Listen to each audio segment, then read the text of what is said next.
Hey, what is up guys, welcome back to the channel and welcome back to Gran Turismo 7. In today's video we are going to finish off the trilogy with the final ever generation of the Dodge Viper. We've taken a look at the car that became an absolute instant icon and a classic among many people.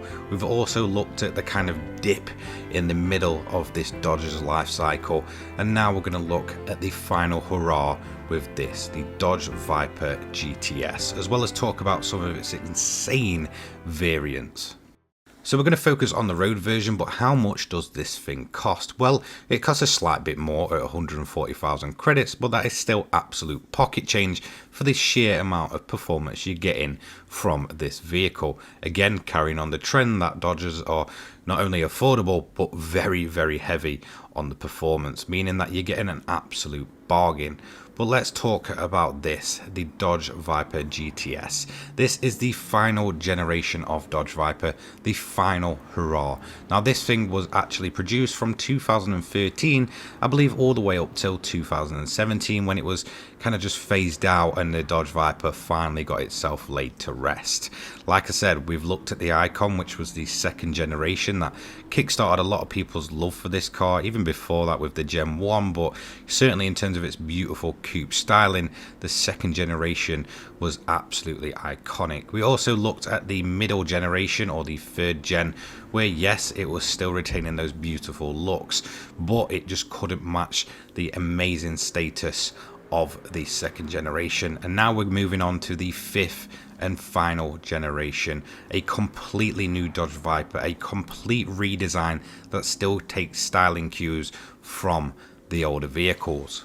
So let's talk about the car itself. It went on sale in 2013 and it finished its run in 2017, giving it only 4 years to make an impact, and it certainly did that. Now many people will know this was the cover star of the original Forza Horizon back in 2012, and that was the first real look I actually got in terms of the actual game. But in terms of its status within games ever since then, it's become pretty much a mainstay alongside that original second generation Dodge Viper. Again, its styling cues look very much like the Dodge Viper. You can tell exactly what this car is meant to be, and you can tell it's carrying on that torch from all of the generations previously. Now, like I said, this car was laid to rest, and then what was the reason for it? Well, originally it was cited as poor sales, but to be quite honest, I think it was mainly due to safety regulations about something about side airbags. But to be totally honest, I honestly just don't think the Dodge Viper could exist in today's modern landscape. Obviously everything's going EV, everything's going more, environmentally friendly, and when you've got a big bellowing V10, well, it just doesn't really fit. And that's kind of why this engine has pretty much kind of died away in recent times, and it's the same way that the V12 is going as well.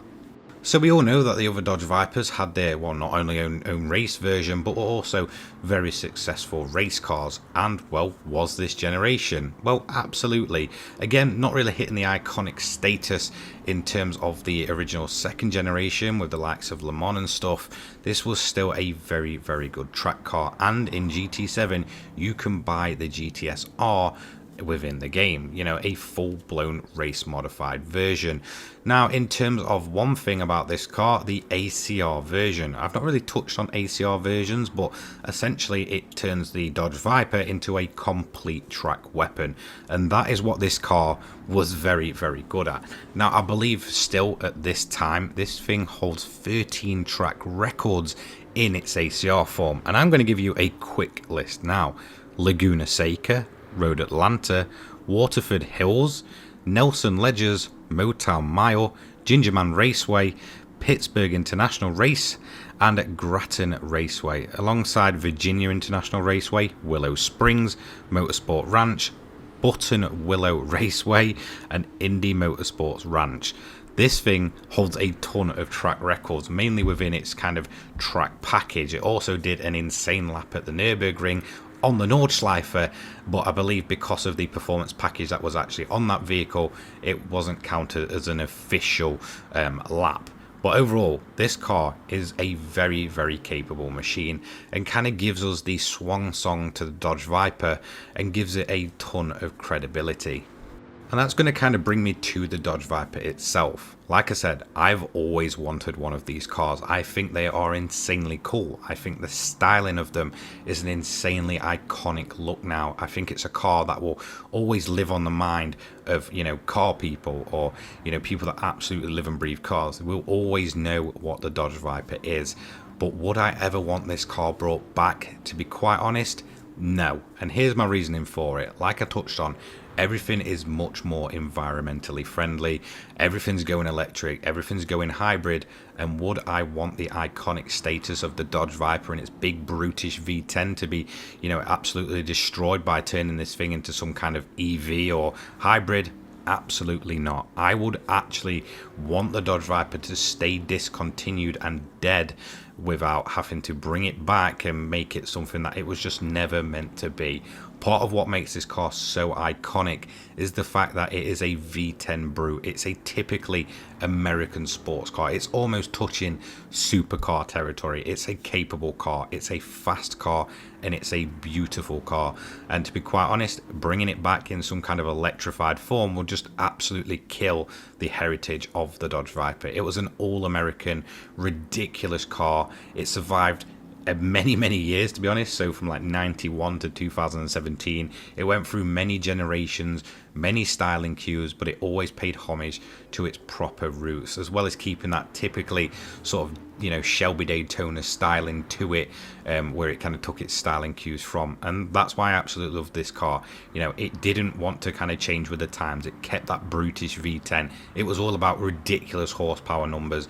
It was all about proving that American cars can be fast, can be capable, and can do a lot of successful things. And it achieved absolutely all of them. It was never a complete dud. It was a car that many people grew up looking at with its, you know, beautiful striking colors and big stripes across it. It was just a absolutely perfect design, and it was a perfect philosophy of just wanting to make an absolutely brutal V10 machine, and it always succeeded. And in all honesty, bringing it back would just do a dishonor to this car. So whilst the Chevy Corvette, its main rival, has gone on to continue in the form of the C8 and gone for a more kind of European style sporty look, you've got the things such as the E-Ray and stuff like that coming along. You know, again, it just kind of lost that typical American brutish charm along the way. And I feel like the same thing would happen to the Dodge Viper, and I wouldn't want to see this car kind of made a mockery of. What this car stood for is what this car absolutely managed to achieve and managed to do in the minds of many car enthusiasts. Now let's talk about this car within GT7 just quickly before we kind of go away from it. In the stock version, it's okay, to be quite honest. This isn't the full-blown ACR version, and it does go on to show, and it does retain the typical thing of terrible brakes, not too great through the corners, but it is again that brutish charm that definitely wins the day for the Dodge Viper. And yes, it is great to see it in its final form in game. So that's going to be it for the stock version. There's not too much to say that I haven't already said with the previous generations. Again, it kept its charm and it keeps its annoyances as we continue through the generations. However, this car did manage to actually top the top 20. Now, this thing comes in with a time of 7 minutes 29.800, comes in with a PP of 598.27 on Sports Hards, and actually does get in that top 20, giving it an overall lap time. Now, this is actually quite impressive. While still it's quite a bit slower than the likes of the GTR and the Maserati, it still manages to creep in there as a very quick car. But obviously we're not done there. Like I said, the Viper, or the final generation of Dodge Viper, did get the GTS R. It was a very good looking and brutish race car whilst it lasted, and it was a fairly successful car, and that's the kind of look we've gone for today. Obviously we're going to go for a fully upgraded version of the road going version, and like I said, if you want the full-blown race version, you can do that within GT7 by purchasing the 2015 GTS R from the Dodge Brand Central dealership for around about 450,000 credits.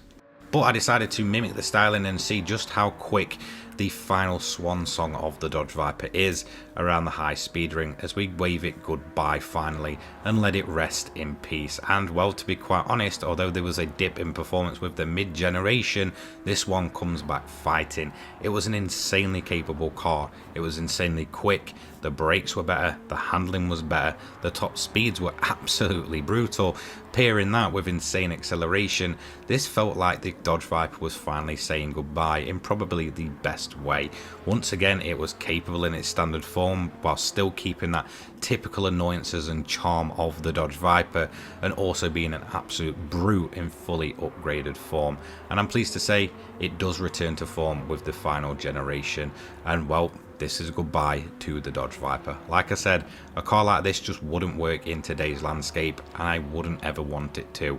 The Dodge Viper never changed. It was unapologetic, it was brutal, it was a V10 monster, and I'm happy to say that this car has absolutely been imprinted on my mind and on my memory, and was one of the cars that I'm thankful for turning me into the car enthusiast I am today.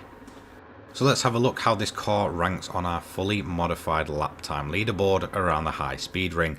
And as you can see, finally the 2002 Dodge Viper GTS does get pipped to third place. So there we go, a bronze medal for the Dodge Viper GTS 2013, putting in a time of 102.120 versus a 102.523, meaning that a great return to form does put it in that top three as we finish off reviewing the Dodge Viper generations. So there we have it. That is all of the Dodge Vipers in terms of their road going versions fully reviewed within GT7, and I absolutely love looking back at the history of this car, talking about my personal experience with this car, and just kind of looking through the different generations of how, whilst it still changed a little bit, it still kept that brutish V10 charm. And like I said, this car just wouldn't work in today's landscape, and I'm glad that it ever existed in the first place. I hope you enjoyed this little trilogy. I hope you enjoyed looking at the Dodge Viper. What do you want me to test next? I could go ahead and have a look at the Chevy, or I could do something completely different. Thank you so much for watching. Don't forget to leave a like, comment, subscribe, turn notifications on so you don't miss an upload from me. I upload GT7 and motorsport related content each and every day for your viewing pleasure, and I will see you in the next one. Take care, guys. Peace.